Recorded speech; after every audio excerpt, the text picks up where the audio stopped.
In this video, we're talking about Governor Gavin Newsom of California, his message to Bob Chapek and Disney in general, and how that might affect the Lake Nona move for Walt Disney Imagineering. We're also going to dive into these rumors about a Toy Story hotel retheme of the Paradise Pier Hotel. We have a lot to dive into today. Up next.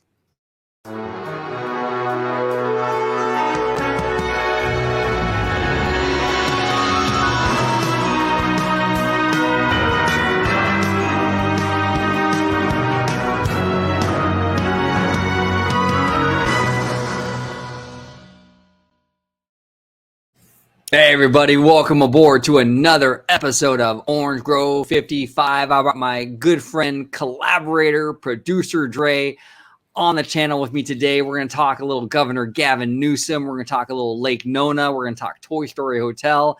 Dre, how are you today, sir? Doing just fine. You know, I'm honored to be on today's show. You know, it's one of those things where it's like, you know, you call me up and say, hey, we'll be talking about this. You want to talk about this? It's like, you know what? I do want to talk about this. So I'm really glad to be here. We'll dispense with the pleasantries. So Vash Guy right down there, you know, that's the best place you can interact with me. Your suggestions, your feedback, your comments, it's really been encouraging, and it helps the show. It really does. It does put fuel in the fire, so to speak.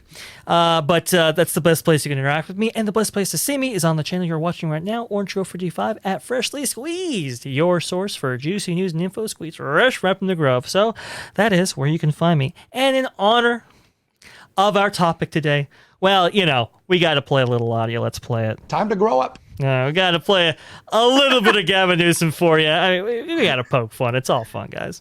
Yeah, it's all a good fun. Yeah, Gavin Newsom, he provides a lot of good clips, man. That guy, he's the meme king, you know. Yeah, well, you know what he says. We've made mistakes. I have made mistakes. He's made mistakes, but he's the endless bountiful joys for worth of memes. It makes up for it.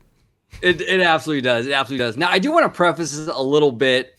I'm having, for some reason, my internet provider does not want to cooperate with me. So if I'm a little blurry in and out in this video, I can't help it, guys. But the audio should be pristine. But I do apologize in advance for the blurriness. Okay. Yeah. You started out fine, then you got blurry right when you said it, so it is good. Right? Yeah.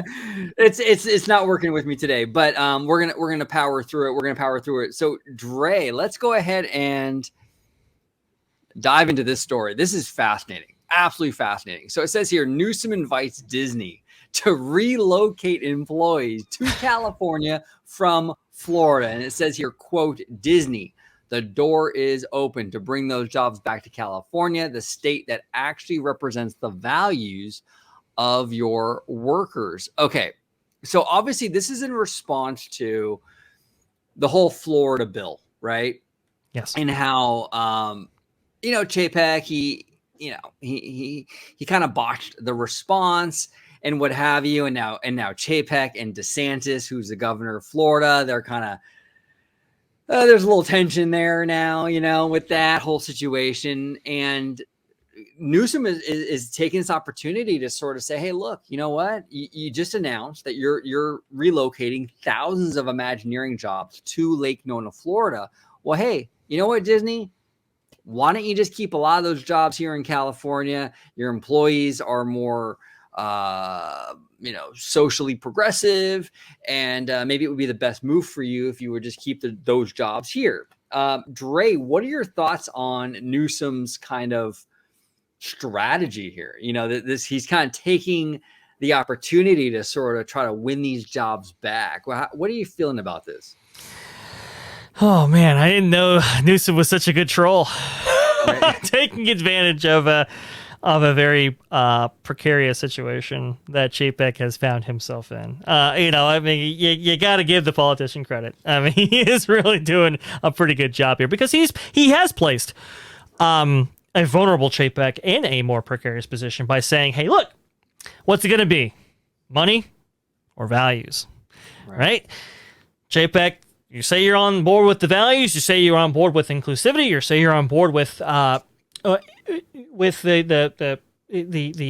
kind of values expressed by the company itself.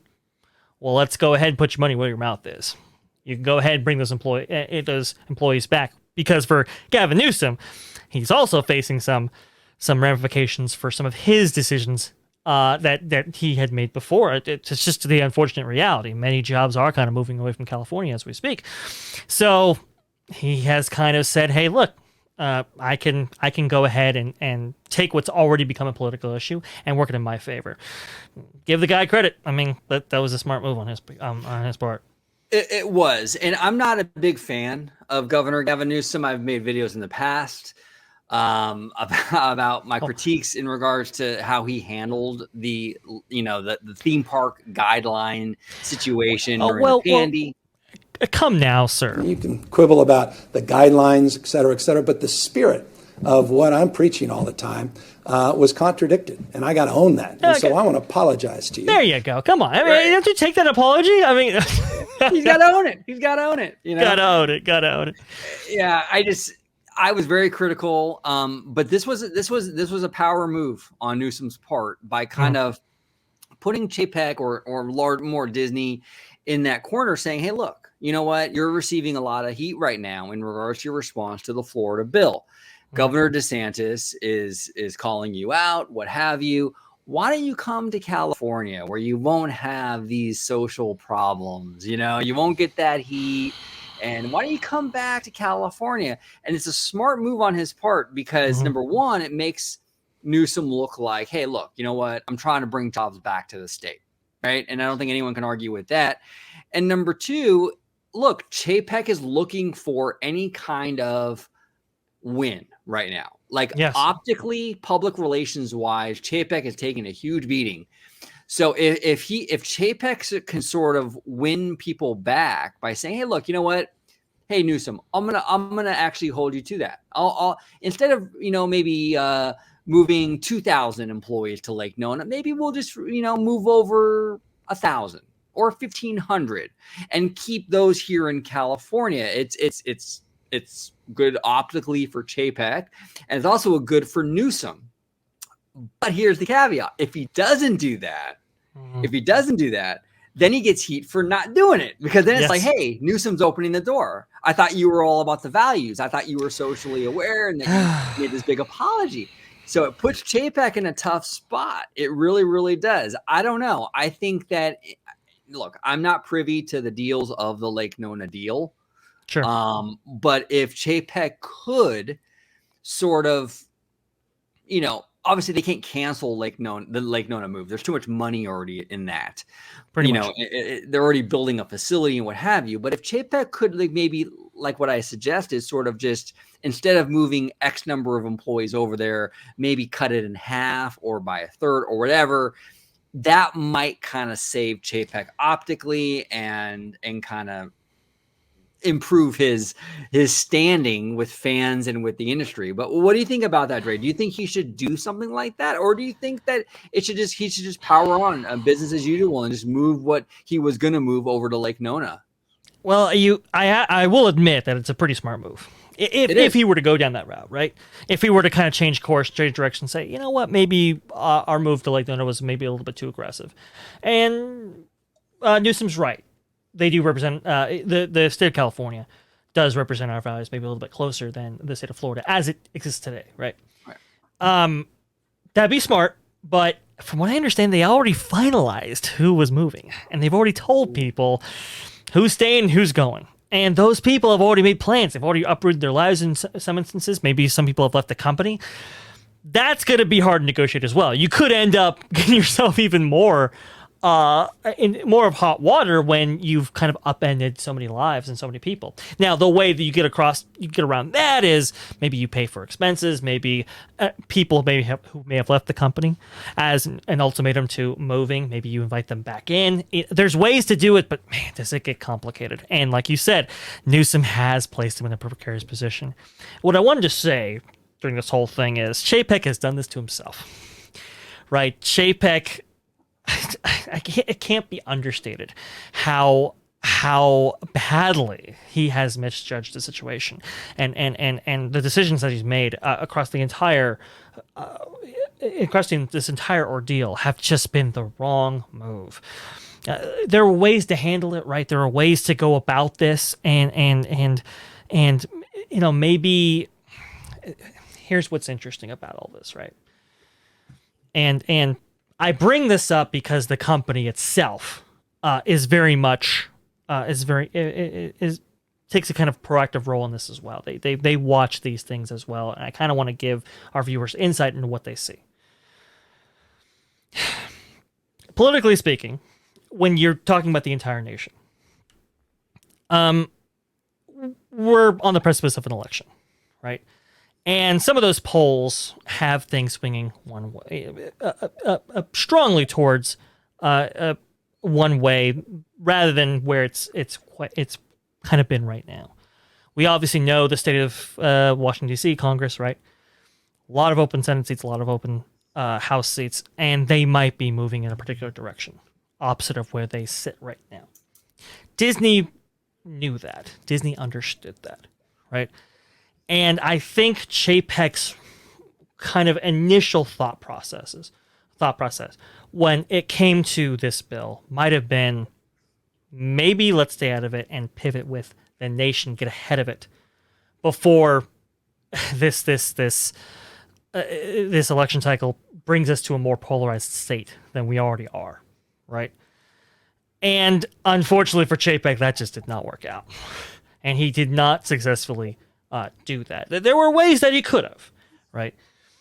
And it's not entirely his fault that he was drawn into this position. We'll remember that it was Bob Iger himself that decided to retweet the president and, quote tweet the president and add his additional commentary in that really put Disney on a spotlight that they had never previously been before regarding this bill, and really started to get this media cycle going. But there was a way for Chapek to kind of maneuver this at the onset. He could have taken the position of examining the bill itself and maybe not ignoring the bill outright, or not taking a stand on not taking a stand on it before, but maybe before it was even passed, as it was going to the legislature, take a stand early on, and maybe a proactive stance. For example, if we look at the bill, it's FL, Florida House Bill 1557, if anybody wants to go ahead and read along with this. In Section 1, Article 3, on page 4, it says this, okay? Classroom instruction by school personnel or third parties on sexual orientation or gender identity may not occur in kindergarten through grade 3 or in a manner that is not age appropriate or developmentally appropriate for students in accordance with state standards. That's what it says. Okay. Chapek could have taken the position that because this was an issue exclusive to kindergarten through grade 3, that it might not be in the company's interests, or maybe it might not even affect them directly, that they get involved, right? They could have also said, look, we obviously have heard, obviously there are some within the community, within the LGBTQ plus community, that feel that that's not good enough and that this bill might harm them, right? They could have opened a dialogue early and maybe even taken those critiques and taken them to their, what Chapek is calling their legislative partners, before this bill was even passed, and maybe worked in the legislation itself in order to kind of deal with these criticisms that some of these vulnerable groups have, right? He could have done that, and that would have put him on a pretty solid footing. And no matter what happens with the bill, at least you were involved early on, right? And took a stance early. But because he's had to shift in such a dramatic way, well, it's kind of done the opposite than maybe what he was originally intending, right?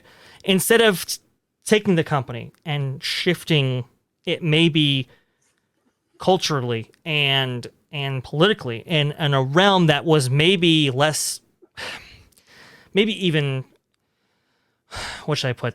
Maybe a little bit more neutral, and maybe not so on a footing where it could get you ostracization from either side.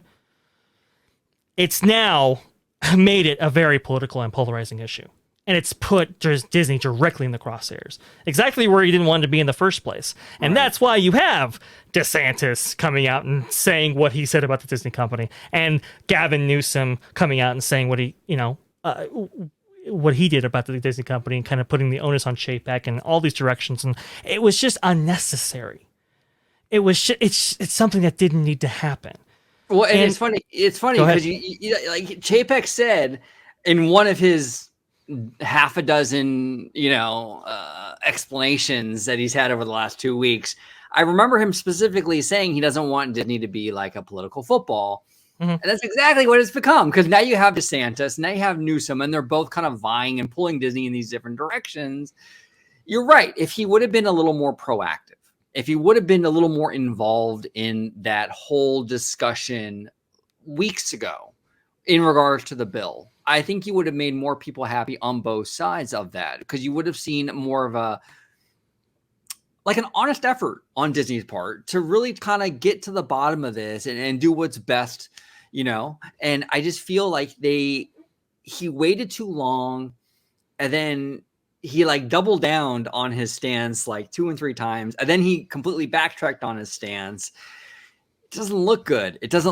And even no one really believes he's genuine in any of this because of that, and he hasn't really pleased anybody with the way he's handled it, whether you're on the left, whether you're on the right, it doesn't really matter. He hasn't pleased anybody by this stance. But what you were suggesting, Dre, getting involved early, trying to, negotiate with DeSantis and trying to, see what they can do, right?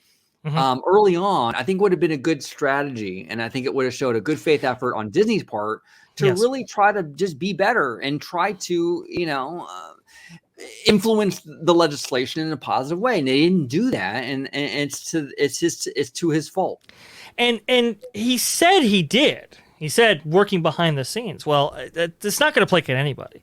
He had to be really open about it, had to be upfront, and at least get everybody aware that they were taking a proactive stance rather than sitting on the sidelines, like many people critique them to doing, right? But you're exactly right.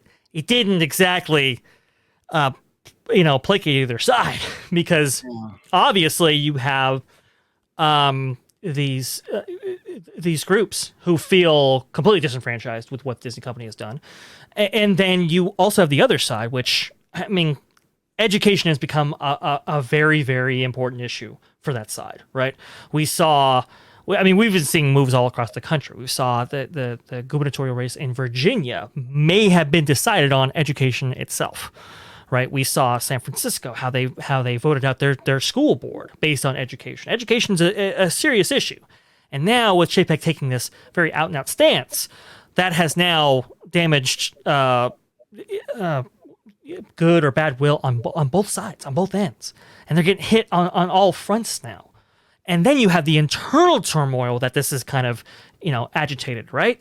You have, Pixar coming out and saying, well, wait a minute. You're saying that we want to be inclusive in our content and change the messaging of our content, right? But you've stopped us from doing that, right? You now have other creators kind of coming out and saying what they've said. And the Disney company's done a fairly decent job of cleaning that up, but only with the higher ups. I'm sure there are many employees who are frazzled at this whole thing and have their opinions about Chapek shaped by this whole event, as if it hadn't been shaped already from previous conduct by Chapek and the Disney company so far. 30,000 employees being fired and so forth, right? We know the tumultuous history for the last 2 years of the Disney company, and now this. So you have all of these things playing out, and it's tarnished Disney in a way for everybody, and it didn't need to be like this. Yeah, and Chapek is really. Chapek's in a real, his job, in my opinion, is really, he's got no room for any kind of error right now. Sure. Because really the only thing I think, in my opinion, The only thing kind of keeping him there right now are the financials. I mean, he on the business end of it, financially, he's done a good job at, you know, the various quarters and meeting expectations or even exceeding them, like the last quarter, things like that. That's what's keeping the shareholders happy. That's what's keeping the board happy. So he's keeping his job. But on a PR level, on an optics level, he's completely botched it, right? So the minute if the financials start to take a dip, let's just say he's got 2 or 3 quarters in a row where the financials are not meeting the expectations, or Disney Plus isn't meeting expectations, he's out. I mean, I don't see how, with all these terrible headlines week after week after week, and the ScarJo thing last summer with talent, and now another talent disaster with Pixar, I don't see how Bob Chapek keeps his job if he even has like a couple quarters where he's not meeting those expectations. He's got no room for error, no room for mistakes, because otherwise it's just he can. And this will affect futures. This kind of stuff will kind of rock some shareholders, I'm sure. At least some big corporate investment funds, right? Some of them are a little bit more politically active than others, and this stock and their stock options and prices will be affected by this kind of stuff. But I mean, you make a good point. It has been very tumultuous. And think about it. He's at a very precarious position, not just on the political and social climate, but also on the financial front, because there's a lot of things playing out here. Obviously, Wall Street has taken a big interest in DTC, right? And Disney streaming and Disney Plus, right? Right. But not only is competition getting much more fierce, but remember those initial D23 buy-ins in November of 2019 that got everybody locked for 3 years. Those are coming up.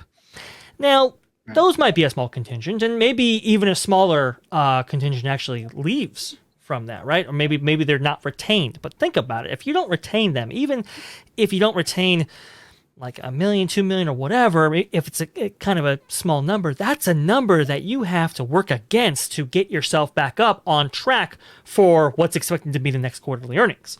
So if it's on track to do 8 million and you started at a deficit of 2, I mean, that could really affect those numbers and affect that stock price, right? So you got that problem. But the bigger issue for Chapek, and the one that he has to navigate very, very, very closely and very particularly and very carefully, is going to be the parks and the parks coming up. I mean, I know, folks, we don't like to bring in the real world, but this is the stuff implicating the company right now. We have to bring it up. Gas is a huge topic right now. I mean, in the last couple of weeks, we've seen dollars added, not just cents, right? I believe the average price of gas has exceeded $5 a gallon nationwide. That affects Disney company tremendously. Oh, yeah. I believe you have a personal experience about this yourself, OG. Could you tell our audience? Yeah, no, absolutely. I went to Disneyland a few days ago, and I have a small car. I don't drive like a big SUV or anything like that. I have a small car, and I filled my tank before we went to the parks, and it cost me $75, nearly $80 to fill my tank. Okay. Now I'm a local. Okay. I'm a local. I have an annual pass or magic key, you know? And look, I mean, there comes a point with these gas prices that I'm going to have to start really looking at, like, how often I go to the parks. You know, I usually average like once a month or so. With these gas prices, living an hour and a half away from Anaheim, I don't know if I can go every month like that. That gets expensive. So now that's just me, but I'm sure there's a lot of people out there that are in the same boat, locals that just can't afford the gas right now to do those recreational activities, you know? Yes. And that's going to hit Disney pretty hard. And then even, especially tourism. I mean, Walt Disney World Florida, when you're talking gas prices with that's really going to impact them. I know when Walt Disney World opened in 1971, they were hit with the gas crisis in the 70s, and it impacted them pretty hard then too. This is going to be a big problem for them, a major, major problem for them. It's going to be very interesting to see how they navigate that, because the prices are going up at the parks. The gas is going up. What are they going to do? Exactly. And it's even worse than the 1970s, because back in the 1970s, when Walt Disney World opened, and for the time, the length of which the oil crisis actually continued, remember, they only had 3 resorts. Now they have over 24. They have over 36,000 rooms now. And when people can't make it out to your vacation kingdom, when people can't fly down to Florida, when people can't drive down to Florida, imagine taking an RV with these kind of gas prices, parking yourself up on Fort Wilderness if you're going across the country. If they can't get down to your resort, who's going to fill those rooms? Right. And they've generated a lot of bad will with annual pass holders. I know quite a few who are like, hey, you know what? I'm done. I'm going to SeaWorld. This is going to be this could turn into a very tumultuous time for the Disney company. Walt Disney World could be a huge drag on the company, and we know that their revenue structure, I mean, theaters aren't quite back up and open. They haven't had really big hits on the theater front. DTC is still not necessarily at profitability levels, right? They're still losing money on that. The revenue generated is coming from the parks, experiences, and products division. That's where the bulk of the revenue is. And when you have shipping costs and freight costs going up, and the supply chain issues still continue, you now have closed off yourself to the European market in some respects with that whole conflict there affecting, I think, 8% of their business, right? And with these maybe upcoming issues with Walt Disney World, I mean, Chapek is on thin ice, and he, like you said, he does not have much room, much margin for error. No, he doesn't. And I wanted to say, we both, I think I can speak for both of us, we want Chapek to succeed because that's good for the company that we love, that we hold near and dear to our heart. Both of us here want to, want a Walt Disney company that's hugely successful, right? When we bring this stuff up, it's not because we're trying to bash or be negative for the sake of negative. It's because we're really concerned. We're concerned about a company that we do care about deeply, and we want to see them do well. So this is very concerning on all fronts. Extremely. They're getting hit, and it's a really, like you said, a really tumultuous time right now. And I'm telling you, the only thing right now with Chapek that's keeping his job secure are the financials, because right now, at this very moment, the financials are very good. Yeah. But if he's going to have bad financials and public relations problems every couple months, look, Michael Eisner, a lot of people like to point to 2005 with the Save Disney campaign and Michael Eisner, right? Sure. The reason why Michael Eisner was voted out was very much a two-pronged thing. Well, yeah, the creativity was on the decline, but the money, though, was also on the decline. People were not going to California Adventure when it opened in 2001. Those early years, Disney was like all but begging people to go to DCA.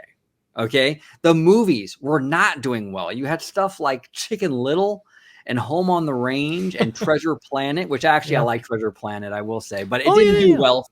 Yeah, it's a gorgeous movie, but it didn't do well in the theaters. The financials under Michael Eisner were really starting to take a hit. If that starts happening with Bob Chapek, the board, Susan Arnold, who does not mess around, and the board will start to make moves in regards to maybe not renewing his contract next year or voting him out. Now, I want him to succeed. I want him to do well, but this is a real possibility. It is, and I'll explain to you. Like this. Michael Eisner was he was on pretty sure footing for the first half, really, of his reign as CEO, right? That started to change, obviously, with Paris, Frank Wells, and we know the whole story. We've covered it many times on this show before. But when those controversies started to really come about, and you had not just talent being disillusioned, but also the corporate board, Roy Disney, that's when things got really tumultuous. And guess what, folks? Michael Eisner didn't survive that. No. Now, Bob Iger didn't have to go through that himself, but Chapek is kind of on that same level right now. Right. Now, the only thing keeping him in there is because, well, he's turning, record profits year over year, quarter over quarter, right? But when that gravy train stops, and and we talk about Susan Arnold. Now, I did not know this going in, but I guess Susan Arnold is, I believe she's the first openly gay board member, part of Disney right now. And so, how do we know how she feels about this whole thing, affecting her maybe personally and directly? She might have a foot out the door already when it comes to Chapek. So, I'm serious, folks. This is, it's tighter than it may appear. And yes, Chapek may have skirted by this time again, right? He may have placated some higher ups and to some extent the workforce at Disney, maybe the corporate board itself. But what happens when these inflation issues, these gas issues, these DTC issues, and all this kind of stuff comes to a head? Will he get out of it the next time? I'm not so sure. Right. Well, no, and there's cracks too. Like, yes. Just because it's not like a career-ending blow doesn't mean that the damage isn't there. Like the ScarJo thing, he skated past that too. It was ultimately resolved, but there was still damage. There was still residual damage left behind with talent. A lot of talent was like, ooh, I don't know. It left a bad taste. And then a few months later, now we're having another issue with talent with Pixar, and this sort of like this almost like internal like mutiny against the CEO. And it's that trust issue. And it's another crack. Now, just like the ScarJo thing, he might have been able to kind of squeak by, but eventually all these cracks are going to add up. Eventually you get to a point where, the chickens come home to roost. And, so that kind of comes back full circle to what we were saying. If his financials are not 100% each quarter, he's in real jeopardy. So I want to see this company do very well. I just think right now, I think that there are a lot of concerns, and I think Chapek needs to get in front of a lot of this stuff and really start to get a little more aggressive and proactive and stop being so reactionary. Yes, absolutely. He's got to have a plan of action. He's got to have a course of action. Look, I'm hearing on the gas front, I'm hearing pretty explosive numbers, and OG about spit out his coffee that he was drinking right now. Quoting the kind of numbers that I'm hearing internally. I don't want to put anybody into rest right now, but that issue will get worse.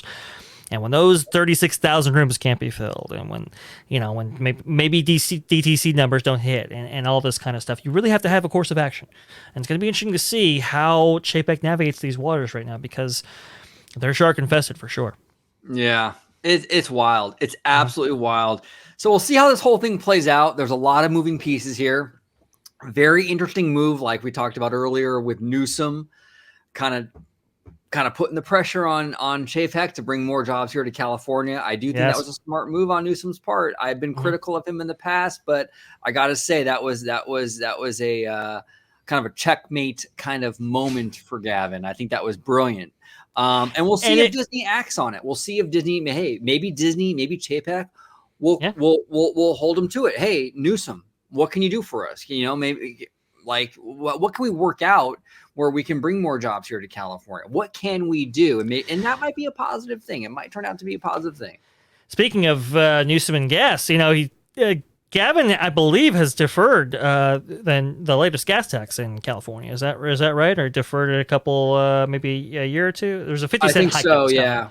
From what I understand, maybe you can work with that legislature and maybe Newsom himself and say, hey, can we defer taxes just for a little bit so that we can maybe get some workforce back in here and get the pipeline flowing again? Yeah. Maybe. We'll see. It's funny. Not funny, but like interesting how much... a lot of people like to kind of assume, Disney's a big mega corporation and they got all these state and local governments in their pocket. And maybe that's true. I don't know. But at the end of the day, though, I got to say, as a Disney fan who's been following this stuff for many, many years, Disney has also had their share of drama. I mean, going so far in California alone, between even just a few years ago with the mayor, Tom Tate, from Anaheim. and the hotel they wanted to build, right? And the Eastern Gateway project, the drama that went along there. You had drama trying to build Westcott Center, which I'll never forgive the city and Michael Eisner for abandoning. You know, you had that in the mid to late 90s. You had the Newsom lockdown drama just recently, a couple of years ago. And now you're having drama even in Florida with Governor DeSantis. It's like Disney just can't get out of its own way. Like there's so much drama with these state and local governments. It's tough. Like, look, I get it. It's a huge mega corporation, and people kind of assume that they just have all this unlimited power, but really it's kind of showing they don't. I mean, it's kind of been shown that like they really have to struggle to get this stuff through, because a lot of these states don't want to deal with a lot of this stuff, and they give a lot. They do push back. They do push back. They do. Just ask. Well, not to sorry, not to bring well, I guess we'll just say it. Ask China about dealings and how much sway they believe that they might have when it comes to China's influence over their parks in Shanghai and Hong Kong. As Shanghai is experiencing right now, they're going under lockdown again, and I mean, Disney really has no say in that matter. That's what's going to happen. That's what they're going to do. And like you said, I mean, they have limited sway, and this goes back to like the 1950s and 60s. It's interesting. I've never told this story on the show before, but the reason why the berm for Disneyland has been preserved so well is because Walt Disney fought that battle with the city to prevent high rises and other kind of large structures from being built and encroaching in on what he felt was his kind of a immersive, Mickey Mouse park, essentially, right? He did not want these kind of high-rise hotels looking in, right? Because you could see them from the park, and that would destroy the atmosphere. And he fought with the city tooth and nail on that, and that's where they've established the kind of height bubble that we see for the city of Anaheim, where, beyond certain points, you can only build your structures so high. Unfortunately, that didn't cover DCA. But that does bring us to maybe our next topic on the list right now. When it comes to Paradise Pier, we all know that particular hotel intrudes quite heavily on the magic over there at DCA, and this might implicate its future. Yes, absolutely. Let's talk a little Paradise Pier Hotel, because there was a rumor that was posted today from Disneyland News Today. Now, this is like the Disneyland subsidiary, so to speak, of WDWNT. Okay, so it's the same company. It's just this is the Disneyland wing of them, basically. Yeah. And they're saying here, this was dropped just a few hours ago. Concept art, Toy Story Hotel planned to replace Disney's Paradise Pier Hotel at the Disneyland Resort. And here are some leaked, concept art plans for the hotel, which looks, okay, and they did preface this though at the very end, and I'll link this down below. You guys can kind of go through this on your own, but they did preface it saying that this was basically pre-Pandy. Yes. And things may have changed or canceled in the aftermath of the Pandy.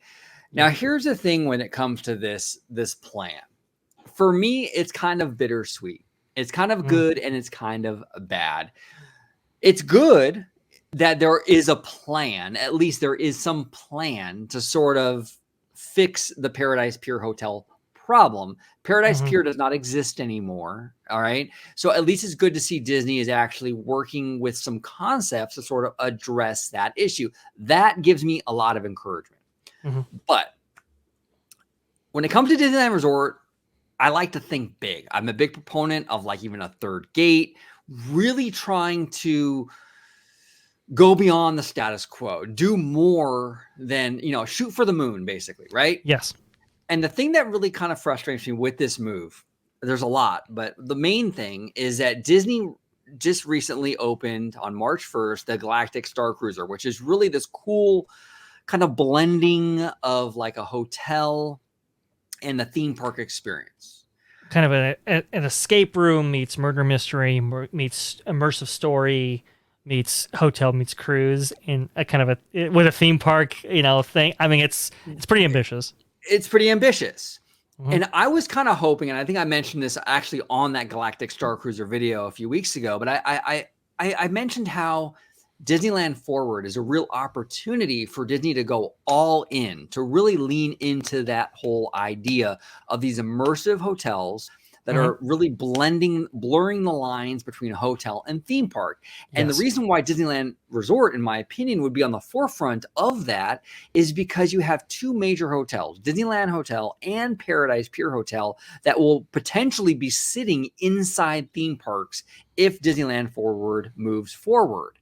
I was hoping, I'm still hoping, because it's just a rumor, but I'm hoping that they go more that route in real creative, innovative ways of infusing these hotels into the theme park space that they build around them. That's what I want them to do. This seems like kind of a Band-Aid approach. This seems like, okay, we're going to go ahead and retheme it to Toy Story because Pixar Pier, and we'll go ahead and we'll throw some giant figurines in the lobby. And it just feels to me so uninspired. And what it also does, unfortunately, is it kind of forces Disney to do even more Toy Story in DCA, because that whole area around that hotel is proposed to be more theme park space for DCA. Well, what happens now when you have a giant tower that's decked to the gills with Toy Story? Well, now you can't put any other theme around that hotel. It has to be another Toy Story area, because you can't put Encanto or Coco or anything else there, because it's not going to really work. Because it's now you have this giant monstrosity that's screaming Toy Story. Yeah. It's just, for me, I just want them to go more ambitious. I think Toy Story is not the way to go. We have so much Toy Story. Toy Story in general, while it's a fantastic franchise on film, I don't think it translates as well in the real world. It always looks cheap for some reason. Even the Tokyo stuff that they're doing looks cheap. Man. You know? Oh, let me just play it right here. We've made mistakes. I have made mistakes. That was a mistake. That was a mistake. Please, you know what? Disney, apologize. And I got to own that. And so I want to apologize to you. And I got to own that. Thank you. I do appreciate that. I mean, that's a travesty. It is. It's really bad. It's bad. It's bad. Where are you at on this, Dre? Like this hotel? Like, are you kind of like where I'm at? It's kind of like you're glad to see some movement on it, but you're disappointed at what they're proposing, or? Okay. Well, maybe I can help quell your fears and your. Obviously, this is disillusioning, and I will agree. Like, this was not quite what I expected. This was not quite what I had envisioned, or what I had in mind, or even what I had heard. And here's the most important thing: this wasn't the plan; it was a plan for, for this hotel, right? I think there was an idea like, hey, can we redo this at least for the interim and provide Disneyland a desperately needed kind of themed hotel, at least just for now, until we get more of our ducks in order. Remember, there was a lot of stuff going on right now. There was the West, there was the Eastern Gateway project that was on again, off again. That was another city battle, by the way. Right. Ironically enough, we just had that conversation. But remember, that was going on. And then another city battle with the hotel, which has now, really affected downtown Disney even today. They've now adjusted their plans once again. These things change all the time. And what happened? The Pandy happened. And the Pandy, that changed everything. That affected everything. There's no question about it. Even Bob Chapek even talked about it. But it's interesting. Little side note, a little digression. But Bob Chapek was asked during the shareholders meeting about, hey, what's happening with the Avengers attraction, Avengers e-ticket attraction? What's happening with the Mary Poppins attraction that was going in at Epcot? And he pretty much confirmed what we had been hearing for a long, long time now, that they had liquidity issues, that they had, issues with, capital expenditures, and they had to put the brakes on it in order to, to do what was fiscally responsible for the shareholders and for the company, right? And he said, hey, a lot of these ideas, hey, they might be back on the table, they might be canceled. We're going to have to go, at a time when we can actually do them and do them responsibly, go back and kind of see what makes it, what doesn't. So those concepts are truly dead. Maybe some dead more than others, but I think this one is one of those, right? Okay. Because remember the timeline. This may have been worked on. Then the pandy happened, and then right after the pandy, it was Disneyland Forward. Disneyland Forward gets announced after the pandy, not before.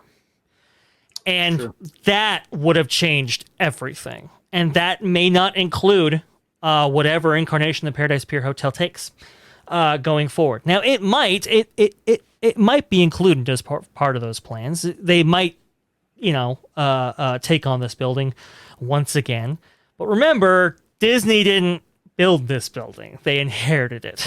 Right. They bought it as part of a big land acquisition for when Disneyland became Disneyland Resort back in 2001.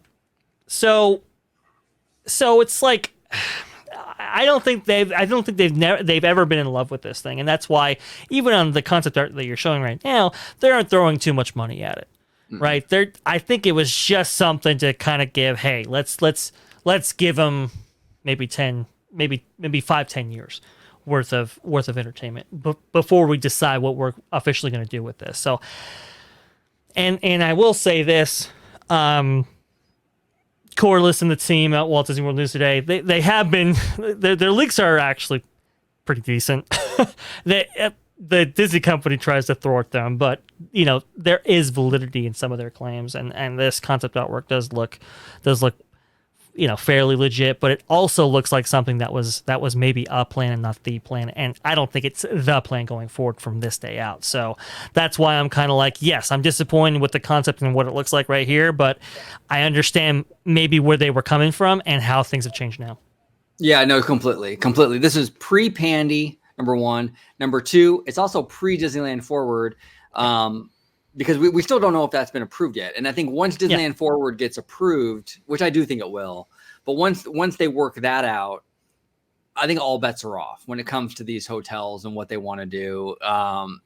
Everything is a very fluid situation. So, yeah, it'll be very interesting to see how all this pans out. I hope Disney, though, goes ambitious. I hope they go more in the vein of like these the blending of theme parks and hotels. If these big hotels are going to have to be in the theme parks themselves, make them part of the experience in a real cool way, like the Star Cruiser and stuff like that. Yes. That's the way to go. Go bold, go big. And I think that's the way to do it. This feels like what you said, very temporary. It'll buy us maybe a decade kind of change, which is fine. Hey, look, if purse strings, whatever, you can't, because of the pandy, things are tight, budgets are tight, and you got to do it. Hey, I'll settle for this, no problem. At least they're addressing it. At least it's not Paradise Pier anymore. At least it makes sense a little bit with Pixar Pier. Then fine, Right. But I think ultimately, I really want to see Disney go a little more bold when it comes to Disneyland Resort and the blending of these hotels with the theme park space around them.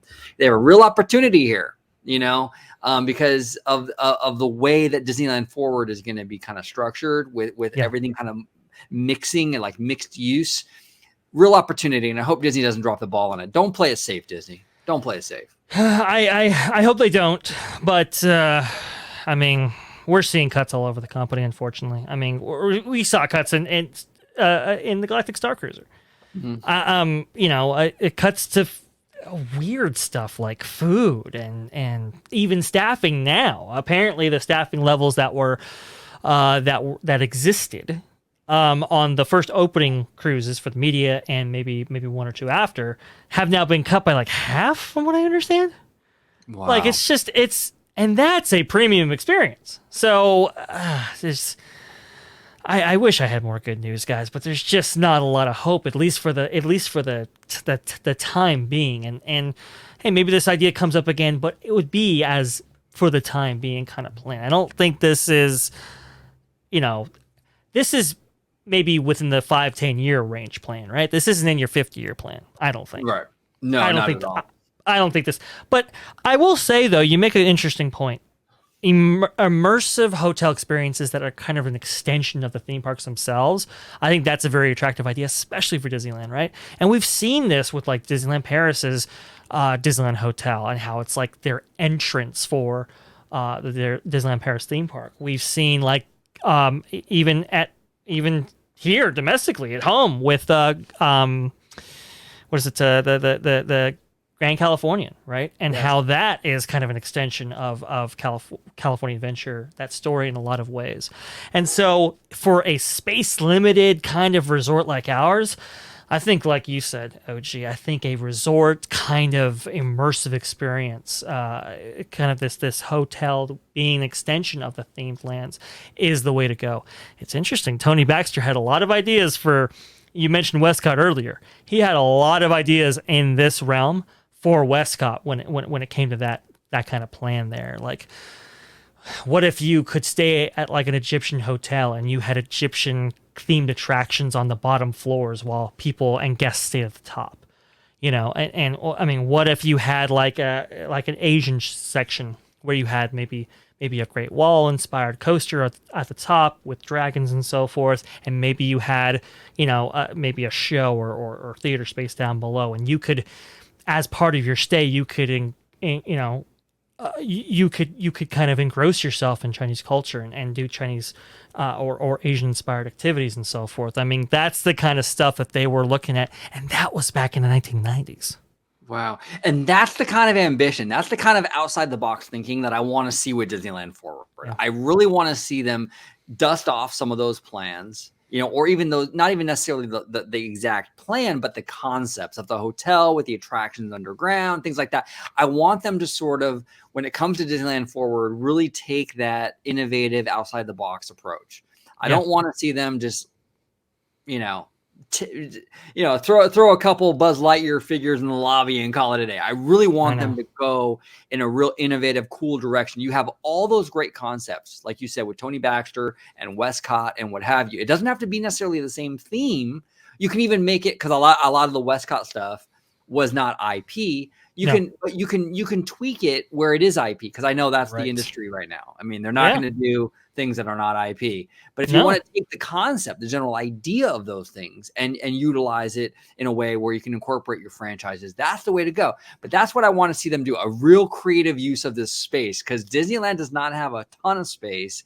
You're going to have to get a little creative and make the best of it. And I think that's the way to do it, but I think so. I mean, what if, wouldn't it be crazy if, we know that Avengers E-Ticket was going to have like a huge show building, right, attached to it. Well, what if you made it even taller and made it into a Marvel hotel on top and the attraction below, right? And in kind of the same vein of the Paris version of the kind of Marvel hotel, but maybe even more engrossing, more immersive, and that story extends to Avengers Campus, not too dissimilarly as, Star Wars Galactic Star Cruiser extends to Batuu and Star Wars Galaxy's Edge. That kind of stuff, that excites me for sure. Yeah, me too. That's the kind of approach I think they need to do with Disneyland Forward. Yep. So we'll see how it pans out. Now, I mean, it's been, I think, almost exactly a year since they announced Disneyland Forward.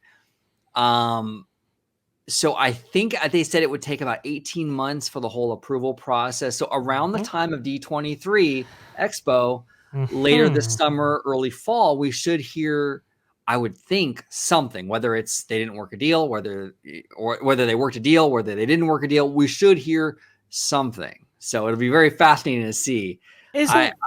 Fingers crossed. Well, yes, but isn't it interestingly positioned where on the eve of one of Disney's big convention investments in Anaheim, this vote's going through for Disneyland Forward? Isn't it kind of interesting how all that plays out? Disney's still making moves as they do. Yeah. Oh, totally. Oh, absolutely. Absolutely. I hope we get good news with that, and I hope Disney goes ambitious. I think so. They got to go ambitious with that project. I hope. So we'll see what pans out. Now, I do want to say one thing before we close it out, because you did touch upon Chapek with some of these projects, which is fascinating. I actually wanted to do a video on this the other day, but the whole thing about the Avengers Campus, the Mary Poppins attraction, he said, I think in that shareholder meeting, you mentioned it earlier, where we didn't forget about them. Basically, we didn't forget about them. They're going to happen, but we just don't know when because of the financials. Is that pretty much the gist of what he was saying? I have his audio if you want me to play it. Go ahead. Let's play it.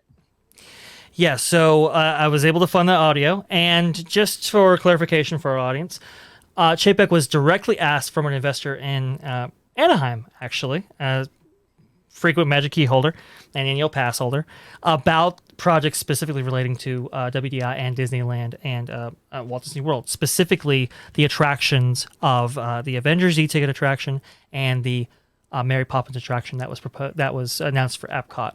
And his question relates to, are these still on the table? What's the current status of them? And I think Chapek's answer is very, very interesting. So let me go ahead and play it right now. Sure. Thank you for your question, Jaden. Obviously, we had to take a pause in our development of some of our capital-intensive projects given the cash flow implications of the pandemic. But I must say that I'm very pleased that we've got so many projects that are underway. In celebration of Walt Disney World's 50th anniversary, we opened up Remy's Ratatouille Adventure. We've got the Guardians coaster that you saw inside the video, the Journey of Water with Moana coming as well, the new Space 220 restaurant in Epcot, the Harmonia show, the Galactic Star Cruiser, which again you saw in the video, Disneyland Resort. We've got Avengers Campus and Mickey and Minnie's Runaway Railway and Zootopia in Shanghai, so on and so forth. So we've got a lot that we've continued to develop. Certainly the Poppins project, which I was very excited about, has had to be put on hold for a while, as has the Quinjet. But those are projects that we've got sort of in a holding pattern right now. And as our cash situation becomes a bit more robust and a little bit back to normal in terms of our liquidity, we look forward to hopefully refunding those projects in the future. But thank you so much for being such a great fan and for being so passionate about your time at Disneyland. That's interesting, and I'm glad that person was able to ask that question. And I was actually encouraged by Chapek's response. It sounds like it's definitely on hold. They're not canceled. Mm-hmm. It does seem like that Quinjet is happening, but it's just going to be delayed. And even the Mary Poppins thing, which surprises me. I really thought if they were going to can something, I thought the Mary Poppins thing. It's like I say, it's not a hot IP. And then for Chapek to not only say it's just on hold, and that was one of his favorites, or that was something that he really loved, I think bodes very well for that attraction. I think that's probably going to happen too. So I think this is very encouraging for both of those projects. I think each respective project hits a number of points for Disney as it relates to each individual respective park, right? So when you go to Epcot's in dire need of family like family-based attractions, right? Something that the whole family can do, and especially in some of those pavilions, in this case the UK pavilion, there's really not much for a family of four or family of four plus maybe two grandparents to do while in that section of the park. So I think for that, the Mary Poppins experience, from what I understand, was going to be mainly walkthrough. It wasn't going to be too expensive as far as part of a project, but it was going to deliver a much-needed attraction for that park and for the guests staying there. On the flip side, for Disney California Adventure, that park is also attraction-starved and really needs another big e-ticket. It really needs another big attraction to kind of wrangle people away from Radiator Springs Racers.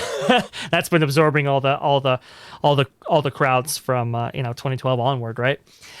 It really does need another heavy hitter. This also goes to crowd flow for the entire resort. There's multiple reasons for that. Get people away from Disneyland, get people away from Radiator Springs Racers, sell maybe individual lightning lanes, and so forth. So it kind of hits all those metrics, and I think that's why those two respective attractions might still be going forward just on pause right now. Yeah, there's not so much. Yeah, no, absolutely. And like I said before, like with Marvel, it's money on the table, and they're never going to find, at least with in terms of California Adventure, they're not going to ever find another franchise that can like out top the Marvel machine. Pixar, it's a big franchise. I love Pixar, but it's not Marvel. There's nothing else. So if they're going to put an attraction at DCA, it's probably going to be a Marvel thing. And if they already got the R&D and everything for that Quinjet, it's probably going to be that. So I'm pretty secure in that one coming. And the Mary Poppins thing is just gravy. I love Mary Poppins. Absolutely love Mary Poppins. And I'm really happy to hear that has not been canceled, because I really honestly, I didn't think that would see the light of day. I really did not. I was surprised myself, actually. I didn't know he was so enthusiastic about it, because what I heard internally, it was like, oh yeah, that's off. They're never going to do that. But if Chapek's really excited about it, and really honestly, it really does. I mean, there are Disney fans that really do love Mary Poppins and would love to see her included in World Showcase and in Epcot, right? I mean, say what you want about certain IPs. I mean, some people are not so thrilled about Frozen taking up residence in the Norway Pavilion, for example. But I think everybody can kind of agree that it's like, yeah, Mary Poppins UK, that makes sense. Go. And like I said, it wasn't going to be like a super, it was going to be Quinjet 2, right? we weren't all boarding umbrellas and flying all around everywhere. But it was supposed to be something that was really charming and kind of hit that family demographic, which Epcot desperately needs, and that was kind of the route going forward with Epcot before all, the pandy and so forth. Yeah, and Walt's connection to, well, not just Epcot, but to Mary Poppins, is profound. He absolutely loved Mary Poppins. He fought tooth and nail to get that movie made, so it just feels fitting that she would get an attraction at the parks. I would love to see one come here to California, but it's fitting. It's a nice little homage to Walt. It's a nice little homage to just this character that he loved dearly in a park that he was very passionate about. So. And let's not forget, Mary Poppins was a big reason why Mapo existed, and it was a huge boom for the company when they needed it the most. Going up to the 1964-65 World's Fair, getting them on a solid footing when it came to audio animatronic technology. Mary Poppins helped fund a lot of that kind of research and development because of its sheer success. So, Walt was very fond of the Mary Poppins story and everything, but he was also very grateful that it actually did as successfully as it did, because it provided the wind in the sails, so to speak, for his company going forward. Yep. No, absolutely. And if you haven't seen, I don't know if you've seen it, Dre, Saving Mr. Banks. Saving Mr. Banks, of course. Love that movie. If you guys at home have not seen Saving Mr. Banks, check it out. That is a great movie, and it gives you a little insight into the fight that Walt had to kind of partake in to get those Mary Poppins rides. It's a fascinating story. It is. And for us theme park fans, there's a little bit of Disneyland included in there too, which we don't often get to see in cinema. So that's pretty special. Yeah. It's pretty crazy. It's pretty crazy. One thing real quick before we close it out too. Sure. And this is going to seem so off the wall, but cool. Hang with me and you'll understand where I'm going with this. Okay. The young Luke Skywalker in the Book of Boba Fett, right? Okay. That technology, that de-aging technology with the CGI and everything, looks so perfect, right? So good. But imagine utilizing that kind of technology that they utilized for that young Luke Skywalker on a Walt Disney. You can have like a movie like Saving Mr. Banks, where you actually have Walt Disney in the movie. Wow. It just blows my mind. Blows my mind. That would be an insane thing. That would be quite the accomplishment right there. I don't know how Abigail Disney would feel about that. But I don't know either. But no, I that's interesting. I would like to see that. Again, people get so personally invested in Walt Disney's story, right, and how he's portrayed and everything like that. You kind of have to play it carefully, but I at least like to see some test footage on that, because that idea sounds very attractive. Oh, I would love it. Dre, thank you so much. This is a fascinating conversation, diving into everything from Imagineering, in California and Lake Nona, to the gas prices, how that affects the Disney parks, to CGI Walt Disney, in the vein of a young Luke Skywalker. A host of things. Toy Story, Pixar, here, I mean, we went everywhere, but that's why I enjoy these conversations, because you do give us the freedom to do that, and I think it's better. I think it makes a great show. It's entertaining for our viewers, and it's beneficial for them. So it's cool. Yeah, no, it's absolutely fun. It's a great time, and I want to thank you for watching, everybody, and I want to thank you, Dre, for coming on again. Thank you so much, sir. If you can let everybody at home know where they can find you on social media. Well, the best place to find me on social media, interact with me. I love the comments, love the engagements. I just it's really cool to get your feedback and to get your critiques and maybe comments, constructive and criticisms and so forth. It's been really, really fun. So you can do that right there at Vash Sky. It's right down there, right how it's spelled. And if you want to see me, well, I'm on the channel you're watching right now, Orange Grove 55 at Freshly Squeezed, your source for juicy news and info squeezed fresh right from the Grove. So that is where you can find me. Let's see. What do I got? Well, let's see. Time to grow up. There you go. Yes, that's the one. Yes. Well, thank you all for watching. Like Dre said, comment down below whether you agree, disagree, just all your viewpoints on the variety of topics we discussed today. There's a lot to dive into. Yeah. But I want to thank everyone for watching. I want to thank Dre for coming on. And as always, have a wonderful, wonderful day.